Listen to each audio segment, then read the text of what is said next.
Assalamualaikum warahmatullahi wabarakatuh. Apa kabar hari ini Sobat Dasmo? Semoga kesehatan serta kesuksesan selalu ada pada diri kita. Amin. Nah, pada kesempatan kali ini saya akan membuat video tentang bagaimana cara menembus riset blok grant atau blok grant hibah penelitian.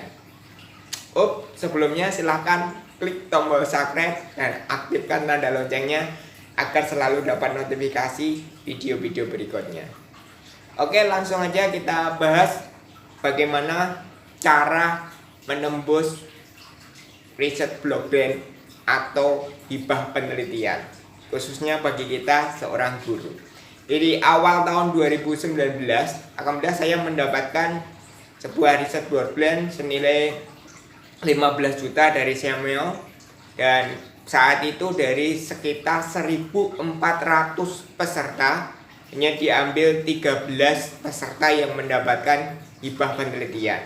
Nah, bagaimana caranya biar kita tembus untuk mendapatkan riset blok grant tersebut? Tentu ada tip-tip atau trik yang harus kita lakukan. Yang pertama, tentu kekuatan ide kita. Nah, dari 1.400 diambil saat itu 30 dan disaring lagi diambil 13. Bagaimana kita bisa masuk 13 besar kalau tanpa ide yang luar biasa? Tentu yang pertama, kekuatan ide. Jangan remehkan itu. Dengan ide yang luar biasa tentu akan menghasilkan sebuah penelitian yang layak dan bagus untuk dikonsumsi publik, diimplementasikan, bahkan ditiru di tempat-tempat lain. Nah, saat itu saya mengaplikasikan dengan adanya roket yang awalnya itu susah diamati secara matematisnya,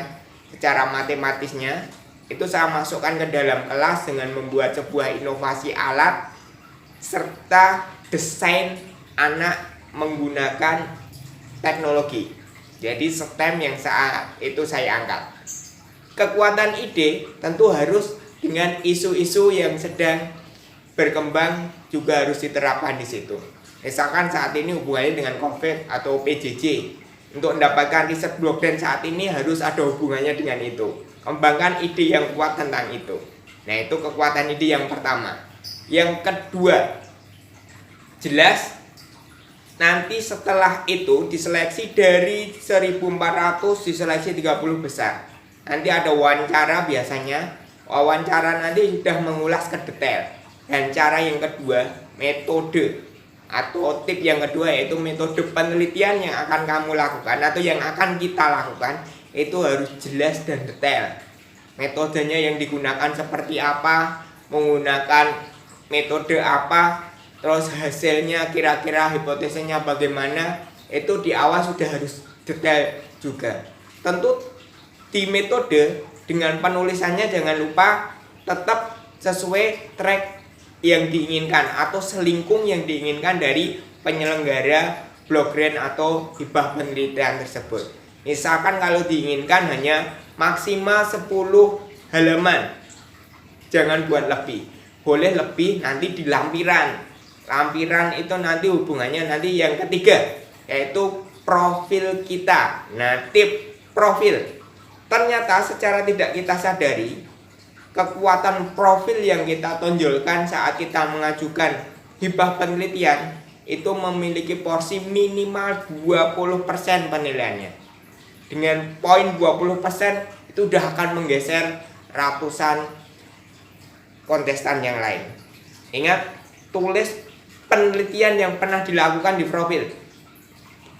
Tentu kaitannya hubungan tema yang akan kita ambil. Misalkan kita ambil tentang STEM, tulis tema-tema penelitian yang telah kita lakukan hubungannya dengan STEM. Kalau tidak, tentu profil apakah pernah melakukan penelitian sebelumnya dari dana hibah atau kerjasama dengan universitas, itu tuliskan di situ. Ingat, kekuatan profil mempunyai andil minimal 20%. Bahkan di hibah tertentu itu sampai 60%, ada yang sampai 60% di tingkat universitas. Karena kekuatan profil atau elektabilitas atau kemampuan seorang peneliti itu sangat diperhitungkan dalam sebuah hibah. Karena tingkat kepercayaan harus tinggi dan validasi serta kemampuan dalam mengembangkan penelitian itu sangat diperlukan, dan itu dilihat salah satunya dari profil. Nah, misalkan bagaimana caranya kalau kita belum punya profil yang hebat atau kuat? Yuk, kita bisa gandeng rekan. Karena di dalam sebuah hibah biasanya itu ada peneliti pertama atau peneliti utama, bahkan sampai 3 peneliti atau hanya 2 peneliti tergantung penyelenggara hibah. Itu kekuatan itu bisa kita ambil.